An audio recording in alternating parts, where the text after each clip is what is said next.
Welcome once again to the Radical Imagination. I'm your host, Jim Vrettos. I'm a sociologist who's taught at John Jay College of Criminal Justice and Yeshiva University here in New York City.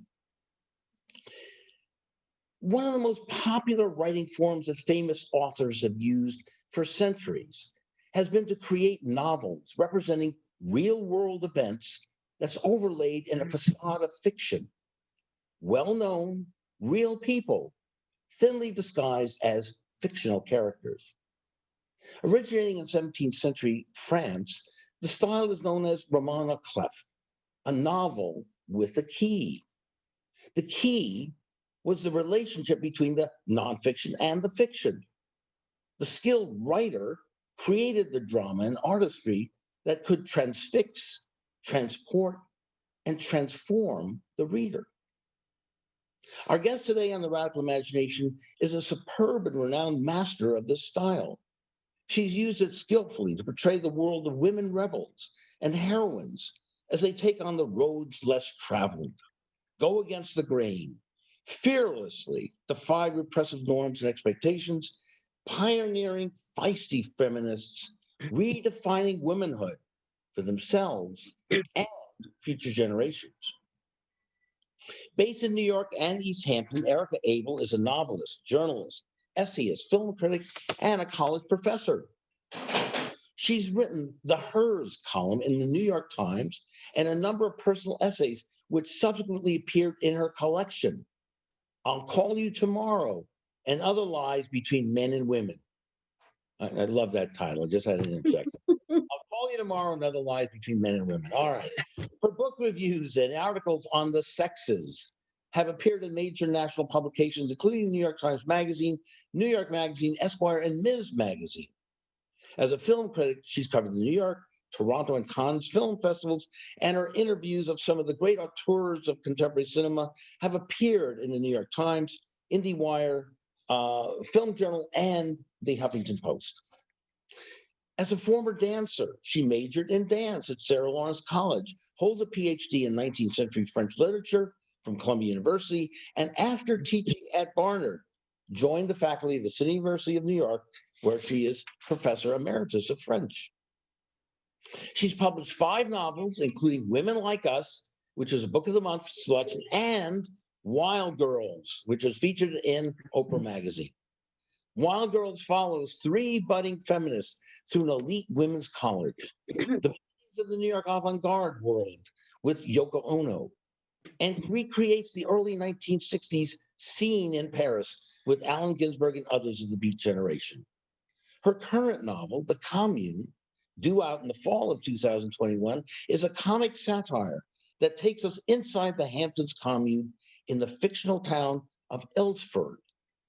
The commune is populated by the newly liberated women present with Betty Friedan at the creation of the seminal 1970 Women's March for Equality. Erica's creative use of the freedom of fiction rooted in her reality is an encouragement for us all to forge a radical imagination on our own journeys to transform the world and future generations. So, Erica, thank you so very much. I'm so glad you're here. We're meeting again, and I've been looking forward to doing this show with you for a while now. So, again, welcome to the Radical Imagination. Great. Thank you for having me. Terrific. So, tell us about, set the stage for some of your work. How did you become interested in the sort of writing that you're so known for? What in your background gave that sort of the push, do you think? Well, possibly it's because I am partly an academic. I belong to the academy. I have a PhD. I'm a researcher. I'm very based in reality in terms of describing the world, as opposed to a fantasist or magic realism approach. I really love to focus on the world and recreate periods. And I was especially fascinated by my own because it was a very special period coming of age in the 50s. It was more puritanical and more straight-laced really than any other period that I can think of in America. Well, except for maybe the era of the Puritans. Right, exactly. But uh, so I wanted to recreate that world, which is practically vanished now, and I wanted to catch it before it vanished. I wanted to record it.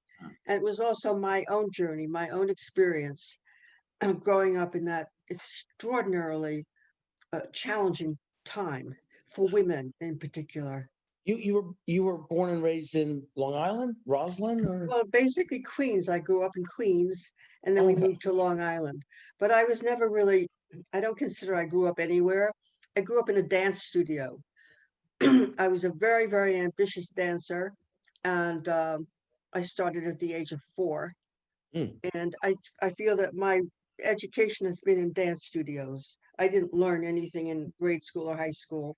mm. And I also learned from my father, who handed me a copy of Stendhal's The Red and the Black when I was probably 11 years old or something. And that, I'm basically self-educated, but for the fact of some nice courses at Sarah Lawrence and a PhD from Columbia. But Yeah. until that time, I consider I had no formal education.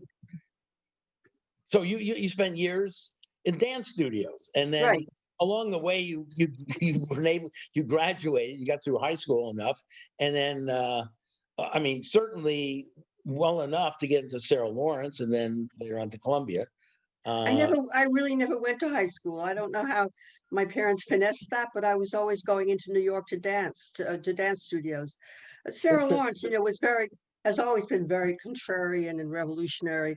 And at the time, I don't think you needed to have an especially distinguished academic record to go there. It was more like someone's quirkiness or creative flair that would have attracted the admissions committee. okay. All right. So what happened to your now? You continued your dance career, and then when did you start the writing? When did Uh, the academic world for you opened up also at the same time, or how did this all Well, the come academic together? world, to me, it's very allied to dancing in terms of the discipline, and to get a PhD, I don't know what it's like now, but then at Columbia, it was extremely difficult and Absolutely. challenging. It was a real ordeal. There were orals and written and this and that, and it was That's so true. that I feel like I brought the discipline from my dance world to that world, and then I ended up, sadly, not really wanting to stay in the academic world. I had Why two, sadly? Why? well, I had 2 children to support. I was divorced by then, and I needed tenure and I needed health benefits and the whole bit. And Yeah. it seemed like the academic world would be a path to that. And so I embraced it. I have to say, I loved my field. I love French literature and comp lit. Um, but I suppose round about the time I was teaching at Barnard, there was something called performance pieces going on. They were related. I don't know if you remember this period. Maybe it was in the early 70s to happenings. Do you remember happenings? Yes. Yep. I I, do. I, for- I do. I forget the name of the fellow. There was one person who kind of was associated with that. Yeah. And and somehow, and it was all happening on the Upper West Side near me, or much of it, in an abandoned TV studio. And Robert Rauschenberg and uh, and his friends and lovers and dancers and theater people were putting on what they called theater pieces, and they were marvelous. And I just started to write about them. And I guess my first pieces were rejected at places like The Voice because I was still writing in a very academic manner, and The Voice didn't go for that. You had to use Hmm. 4-letter words and sound like you were a Looney Tune, or at least be very loose and colloquial. And that wasn't my writing at the time.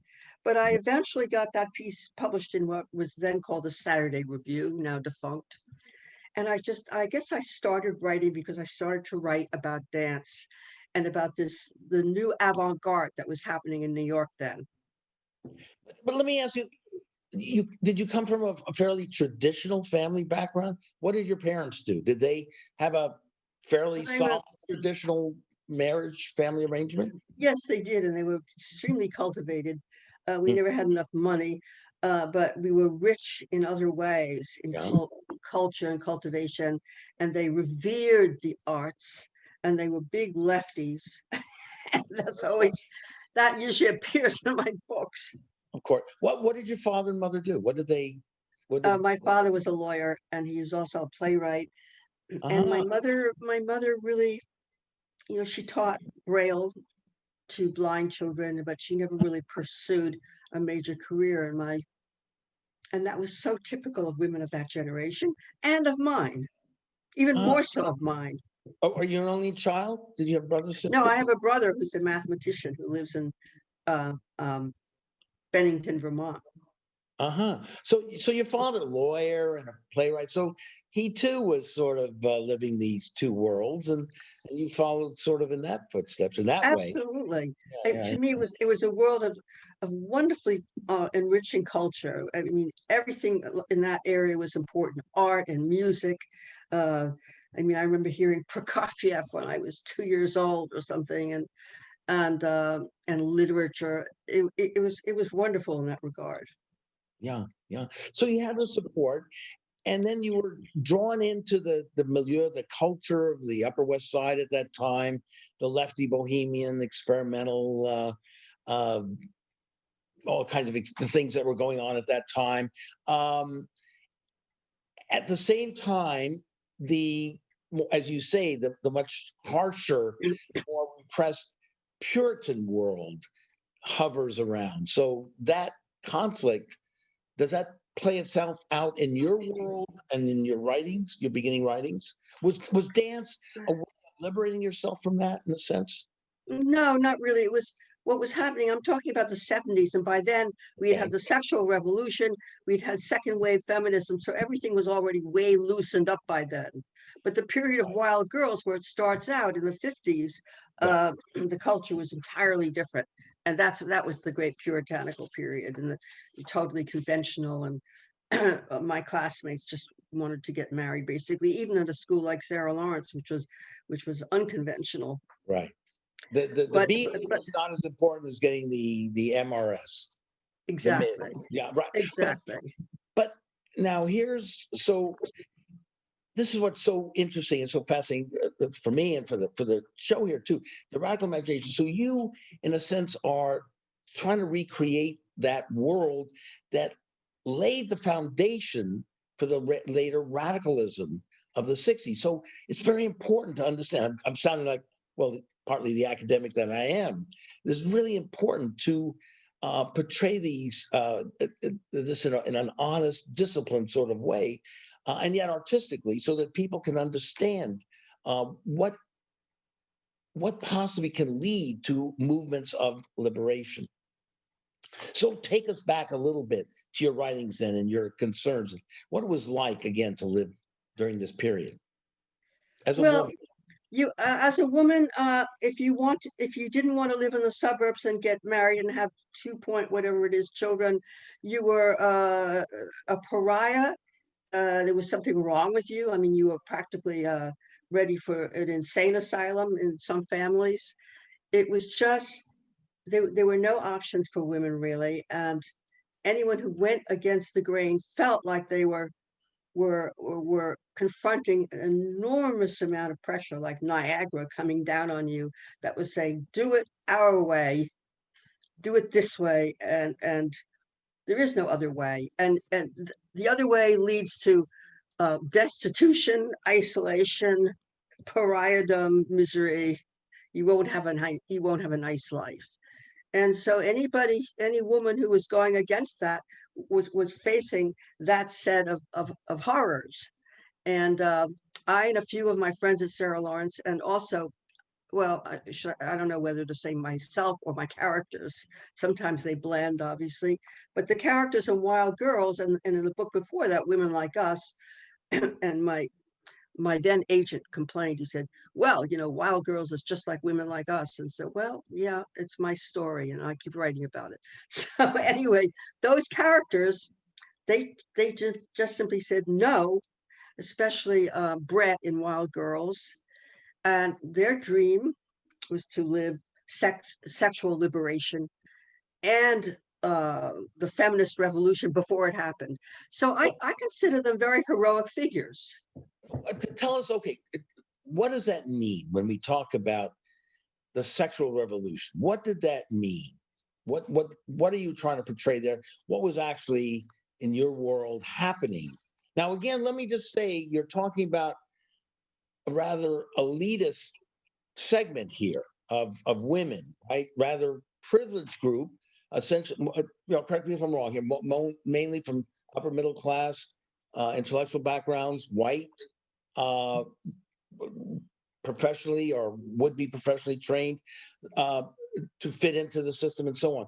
But tell us, what did the sexual revolution movement really mean? Why was that so central to this movement generally, the feminist movement, if you will? Well, I mean, it basically liberated female sexuality. Women were meant to, maybe have a couple of furtive encounters before marriage, but essentially you stayed married. You married a man, and then that was pretty much the story until he left you for, his nurse or secretary, whatever. Mm. Um, but so women were claiming the right to be sexually venturesome like men, because men were, although actually in Wild Girls, which I don't really remember so well at this point because I just finished The Commune and now I'm working on another novel. But in Wild Girls, I think that the men were rather timorous too. They were sort of going along in their gray flannel suits and Yeah, doing the dad work a daddy thing. And so right. everybody was very straight laced and timorous. Although the men, I recreate Harvard. I don't know what I called these things at this point. I called Sarah Lawrence Foxley, I think, which is a not so funny joke. Okay. Foxley. Actually, yeah, I get it. Yeah, yeah. Again, and and they were always, the big thing then were Ivy League guys. So I think in an early chapter, Brett and her friends go up to Harvard and just kind of invade the place and outrage everyone with their open openness about sex and desire and frank desire to pursue men and pursue experience. And that was unusual at the time because women were extremely reticent then, and they did not make the first move, and they did not go in search of they didn't follow their bliss, as Joseph Campbell put it right. so memorably. Absolutely. Did you have a particular religious background, cultural background? What do you identify as, if anything? Well, my father was very anti-religion. He felt that religion had played a destructive role in history, and I think my mother would have liked to introduce me more to Judaism, but didn't get too far with it. You in the dance studios, doing so. This was again, as I said before, you're talking about not exclusively, of course, but a large number of very, very bright, uh, upper middle class, if you will, Jewish intellectual types who spearheaded this movement.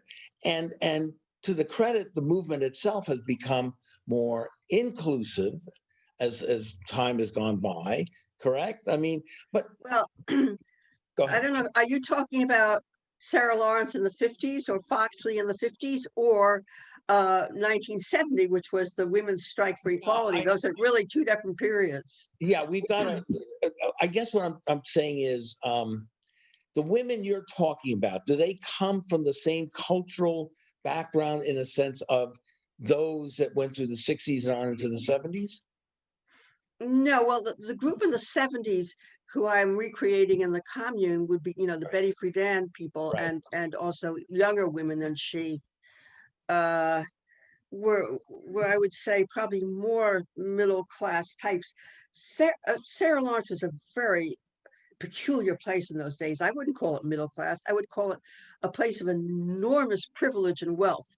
Many of the women in there, and I think I have a lot of fun with that, are from very fancy prep schools and very wealthy families.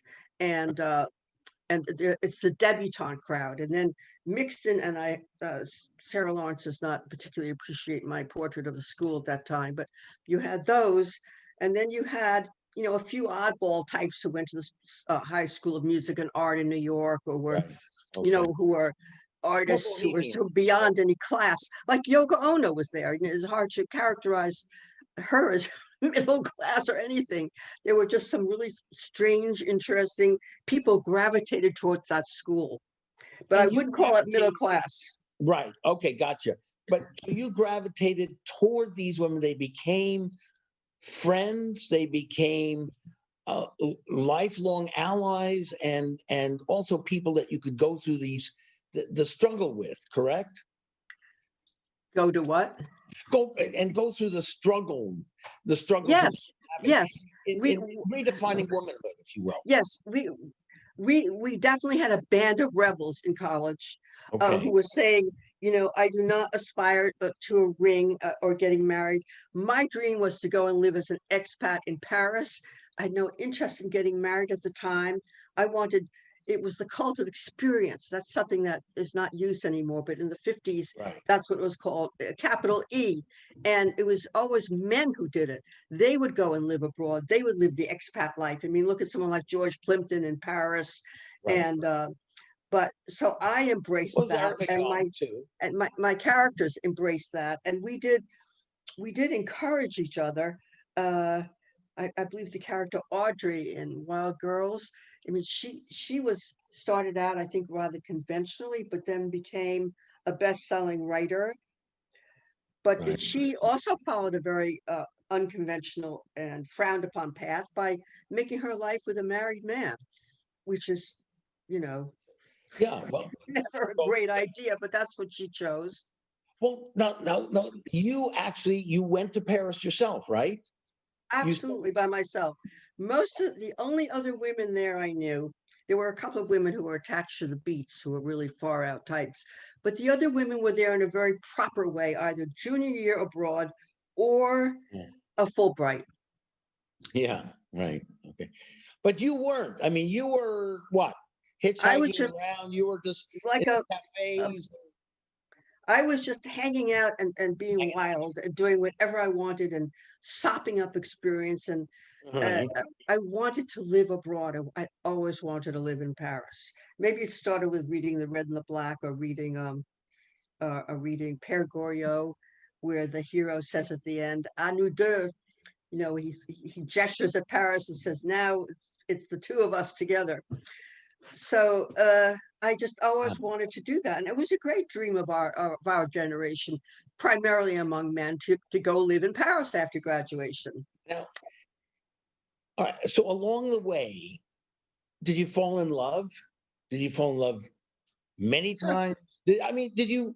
What in these experiences? No, no. I'm not trying to be whatever here, but no. I mean, tell us those the yearnings to be free and liberated, and also to be to find one's soulmate, if one wants to use that term, or someone that you could be really close with and share life with. We're not necessarily talking about getting married or here or anything, but in those adventures, did you find, and others that you talk about in the books, did they ever, what did they find in terms of their romantic life, in terms of their love life, in terms of their, if you will, not only sexual satisfaction, but if you will, romantic satisfaction? Uh, well, I think Brett marries the wrong man, Hmm. because the Okay. man who's been pursuing her is someone who she considered not her equal intellectually. He was not cultivated. He was a real rough diamond. And Hmm. so she rejected him, but at the last minute, just before he chose someone else, she decided, oh, maybe I should be with this man. Maybe we belong together. But by then it was too late, and she Hmm. married somebody else. So that was Brett's story. And Audrey made her life with a married man and was very happy with him until he had this horrible accident, and then he became bonkers. And his wife kind of moved back in on to take care of him essentially. So that Wow. was not too happy either. But she would count herself happy because while they were together, she was divinely happy, even though it was unconventional. And then I forget the other character. What's her name? Brooke? No, not Brett. Brett is the No, heroine, but there Brooke, was Brooke. Was there a Brooke? I'm no. sorry. No, But okay. there was a woman who married. She was the most flamboyant character. I loved her. I was in love with my own character. She was Yeah. very flamboyant and outrageous, and she too rejected the she was very wasp upper class type, and she rejected the man that her family wanted for her.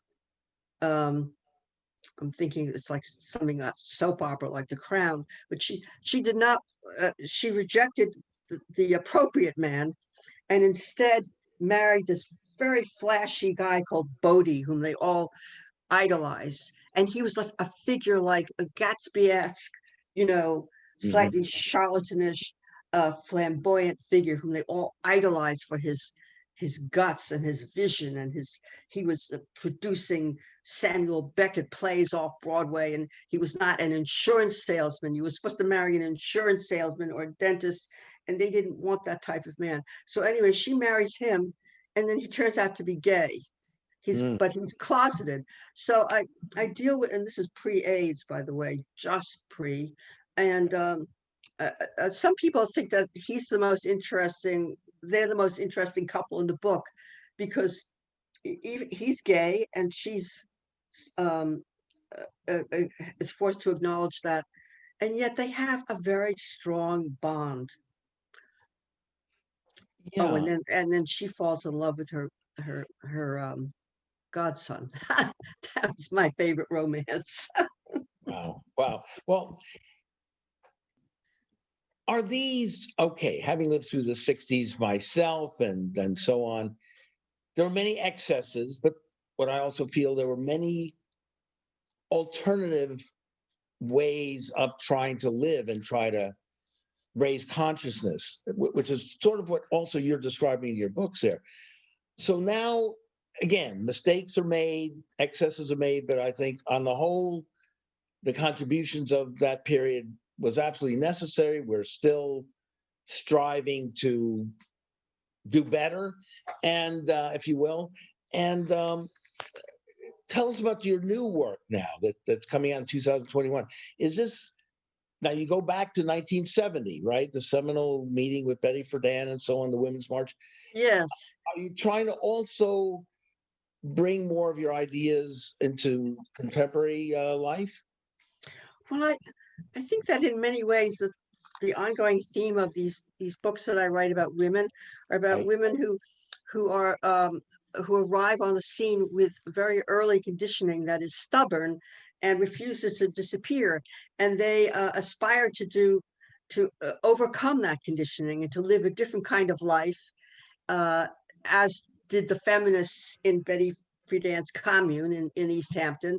They were going to live, in the brave new world of liberated women and women's lib and the women's movement. And yet there's this tremendous pull for that group of women I describe in the commune, as in my other books, toward the past, toward longing for certain kinds of values that were embedded in them in the past, such as stability and romantic love, which a lot of the movement was uh, considered, like it was the worst crime against your own humanity that you could commit would be to be romantically in love. There was a whole segment of feminism in the 70s that took that position, and these women are kind of whipsawed between that type of romantic longing and the yearning for stability, and the whole other type of life that and career success, etc., that the women's movement was offering them. And Betty, for the character Betty Friedan, what do I call her? At first, I called her Frida, and then my agent said, "No, that's too on the head because it sounds like Friedan." But I've always loved the name Frida for her. But she's now Gilda, and Gilda, who is the Friedan character, exemplifies that, because here she is, the head of the women's movement, and the ongoing joke throughout the entire novel is that she's always in search of a guy. Mm.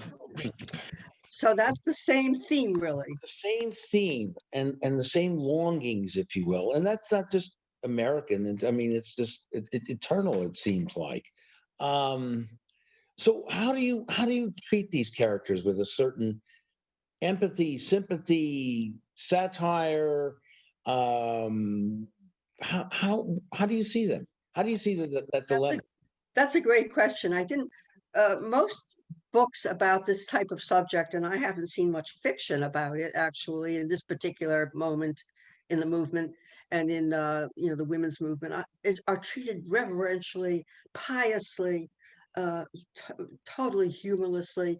And I decided I wanted to write a satire. Mm, So I think that I know this is indecorous to say, but the book is funny. It's a comedy. It's funny.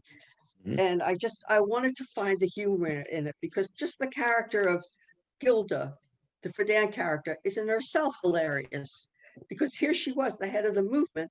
And the joke was, if you stood between her and a viable man, you'd get run over. It was the most dangerous position to be in mm, physically. She'd run right through you, over you. mm, mm. And I have a couple of scenes like that at a fundraiser for the Women's March, where she does precisely that. Did she ever read your work? Did she ever comment on it? Did you ever get? I ended up being friends. I was on the margins of the commune, as is my heroine. One of the jokes, the Oh, you ongoing used to. sort of Okay. jokes through the book is that, she's always trying to join, but she's, she looks too good in hot pants to join. Betty Friedan didn't want pretty women around, although there also she was a contradiction. She did have friendships with women, and a couple of them were beautiful women. Yeah. So So there you go. So she was a wonderfully rich character to work with. how about Gloria Steinem or some of the other founding Well, mothers of the? Steinem does not figure as a character at all. I didn't want to touch that because she's revered. She's like Saint Gloria, and she's an icon now. And I did not want to go near that out, out of fear. But I have the other characters Why commenting on not? her. Why not? I mean, I think that the maturity of a movement is when it can begin to, as you say, poke fun and look at some of the excesses and inconsistencies and so on. Right? Well, there was a bit of that in the TV show on Phyllis Schlafly. I don't know if you saw it, Mrs. America.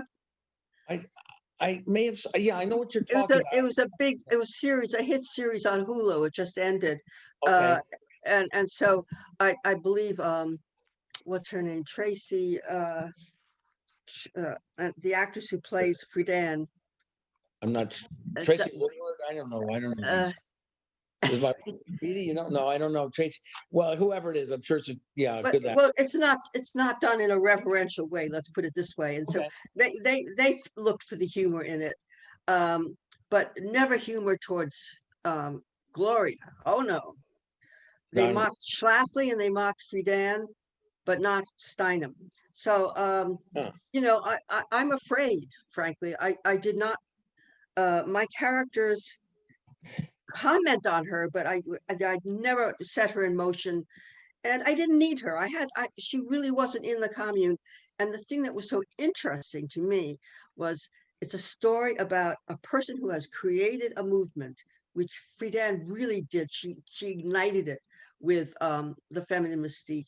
She created the movement. She helped it into being. She had the whole vision to move it forward, and then she was completely eclipsed Hmm. by Gloria Steinem, who I call Monica in the book. And See. and the Gilda character, Friedan, is haunted by this throughout. She's in a fury about it because this was hers. She created it, she fostered it. She had a terrible time with men. She couldn't find love. Hmm. And of course, Gloria had men falling all over her, and she was discarding, the most desirable men in New York, quote unquote, leaving them little, notes on the pillow, under the pillow about why she couldn't marry them or In the whatever. night or something. Yeah. Well, no, this So, is. in a way, it is a cat fight in the sense, but I don't bring Glory into it. But I was very interested in someone like Friedan, who was a towering figure, who is basically, I catch her at the moment where Gloria starts her ascent and starts to destroy her prominence. She gets left behind, and I have her saying things like, I don't want to be like a Susan B. Anthony Button or a footnote. But if you ask people who they connect now with feminism, you won't hear her name. You will hear Gloria Steinem. You will not hear Betty Friedan. Yeah. Have you been following the movement to this present moment, correct? You've been I lived through it to some degree. so Yeah, so you still have but right. You have and consider. It's interesting that in the time we have remaining, I just today on Democracy Now with Amy Goodman, there's a interview with Medea Benjamin, co-founder of the feminist organization Code Pink, and I hold it in front of me here. It's the transcript says feminism, not militarism. Medea Benjamin on the movement to oppose Michel Flournoy as Pentagon chief. And just brief little paragraph here. Biden has yet to announce his defense secretary, but progressives are already raising alarm over reports that he intends to nominate Michelle. I'm sorry. Can you hear? Yeah? Sure. He intends to nominate Michelle Flournoy, a hawkish Pentagon veteran with close ties to the defense industry. If nominated, Flournoy would become the first woman to lead the Department of Defense.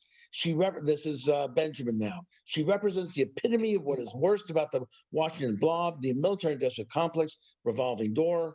Her whole history has been one of going in and out of the Pentagon, where she supported every war the U.S. engaged in, supported increases in the military budget. Is now where it's not feminism just to nominate or have a woman president, although that's a step in the right direction, so on.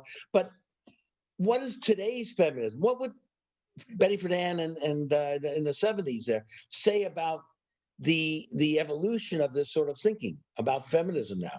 What about the stand against the enormous militarism, the violence of American society? well, I think Betty and Gloria both were always on the good side of that. I think they would have condemned it.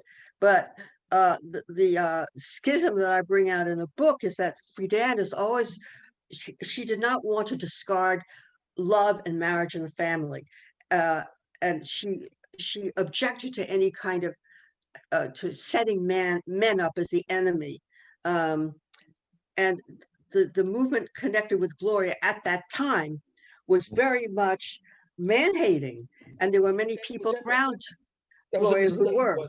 And that's why that I was so struck by that Nellie Kaplan, the quote from that story was she was saying, I don't want to be associated with a movement that that focuses on man-hating.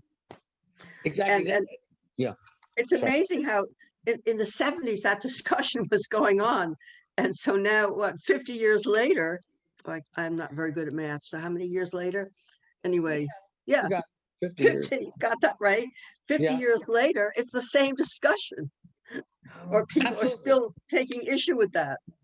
And Me Too, Friedan foresaw the whole Me Too thing, and she didn't want that to happen. She was very invested in the old model of the nuclear family. Yeah. And she was also absolutely phobic about gays. So that did not stand her in good stead. Right. These are fascinating, very important historical nuances that really we all need to grapple with. You're referring to Nellie Kaplan, who passed on actually yesterday, bold filmmaker who depicted bold women, dies at 89. And this is the quote I think you're referring to. Kaplan's movies were sometimes labeled feminist, but she did not welcome the label for herself or care for what she called the groupthink of 1970s feminism and its activism through petitions. I don't like people telling me to sign things. I like living on a branch in the jungle. Feminism doesn't interest me. I'm not a misogynist, but in feminism, there's a hatred of men, and I can't accept that. That said, she was all for female empowerment. In a 2016 interview, Kaplan had some straightforward advice for women. You mustn't listen to idiots who tell you that women were created to support men and things like that. If you believe in yourself, then no matter what happens, you'll go places, you'll get places. And if someone tells you to give up, then you've got to chase them off with a pickaxe. That's a great quote. It's a terrific quote. And I also, just a couple of other short little things connected to what you've been saying too. Um, um, she was born in Buenos Aires, actually, into a Jewish intellectual family. She studied economics at the University of Buenos Aires. But as she put in an interview, I was considered a rebel, whatever that means. Her father, well, unlike your father, her father said, told her, change or leave. And as she left, so she left, boarding a ship for Paris with $50 in her pocket. Nellie rode her own wave. And this is the last quote I want to say about this is her triumph is not just a victory for her sex and class, but given the explicitly xenophobic nature of the smug patriarchal order that she upends, a win for outsiders and outcasts of all varieties.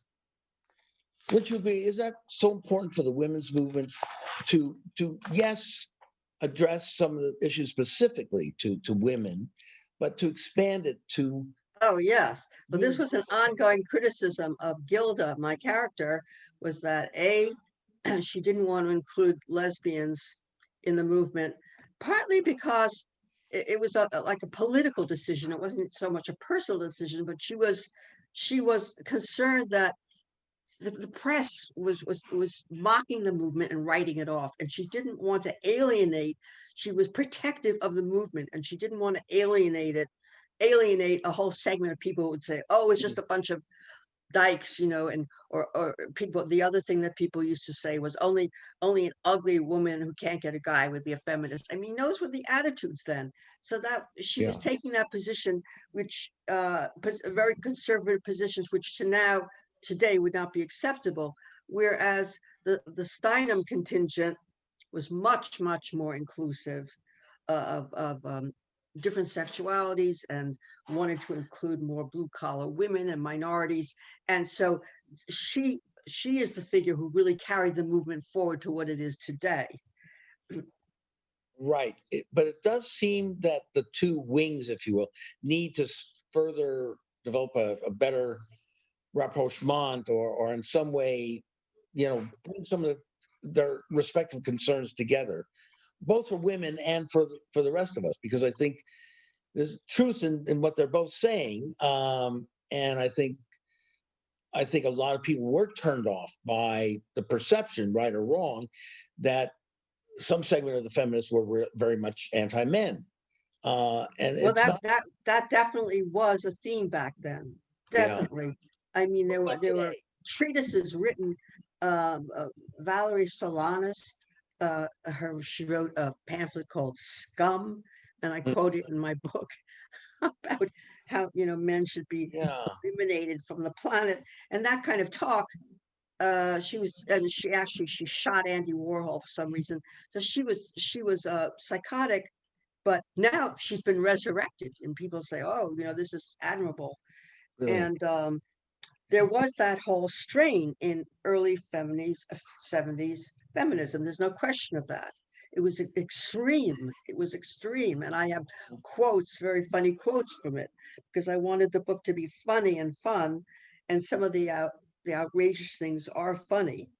Would you call some of the more extreme elements in the anti-pornography movement? What do you think feminism, the feminist position should be on that? I'm trying to think, was it Phyllis Chesler who wrote a lot about that? Well, obviously it was exploitive of women and vile, but then, subsequently there have been some female adult movie makers who have, resurrected it as more of an aesthetic form, and they've, claimed their own sexuality and that it's a legitimate mode of expression. Right. We just have the hour has really flown here, but in the couple of minutes we have, were you able? You were teaching at John Jay College as well, French literature? Well, nobody can quite understand that because everyone said, "Oh, the cop college. Why were you teaching French literature?" And I would But always say, "So you were, the right? cops could read Proust in translation." Why not? Why not? But Or how did that no, go Proust in the original. over? Why not? They Well, probably I just sort of as you know, I evolved my course into a film course. So suddenly I was teaching what was initially a French course became more a French film course. And it was a okay. great constituency for films like La Promesse, the Dardenne brothers, who are who give a voice to the most disinherited, dislocated people in Europe. They love those movies, and so I developed a whole kind of left-leaning film course. Wow. Well, look at that. Your that's extremely creative. That's wonderful. And you know, I taught there for many years, and if I would have known, I would have sat in the course. I would have loved to seen Oh, some of we the. had some great films. La I'm sure. Promesse is one of the great ones. I'm sure. I'm sure. Listen, we just have a minute to go.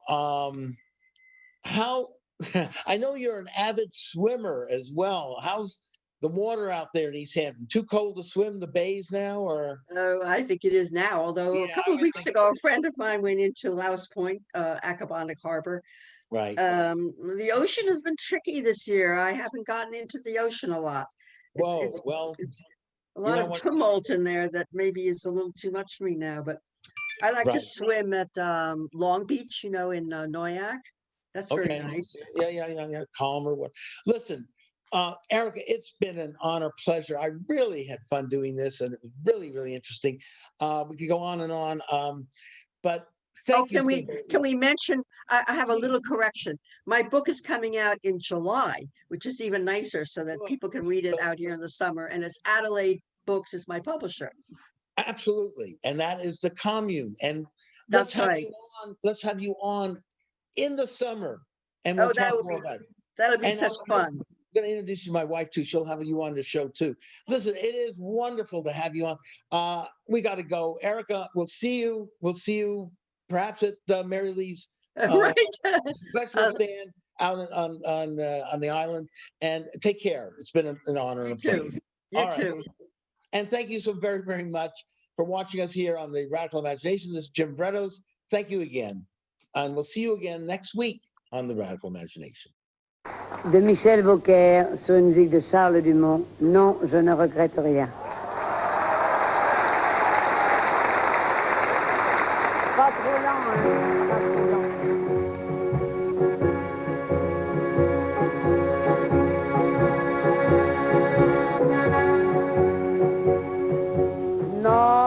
Non, rien de rien.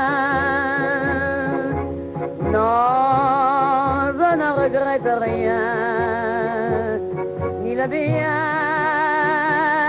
qu'on m'a fait, ni le mal, tout ça m'est bien égal. Non, rien de rien. Non, je ne regrette rien. C'est payé, balayé, oublié.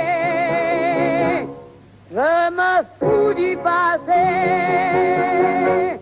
avec mes souvenirs.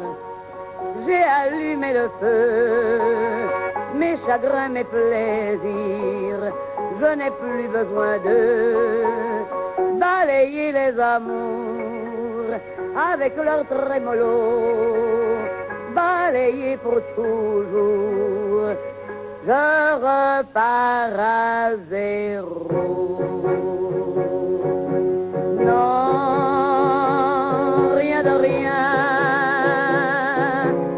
Non, je ne regrette rien.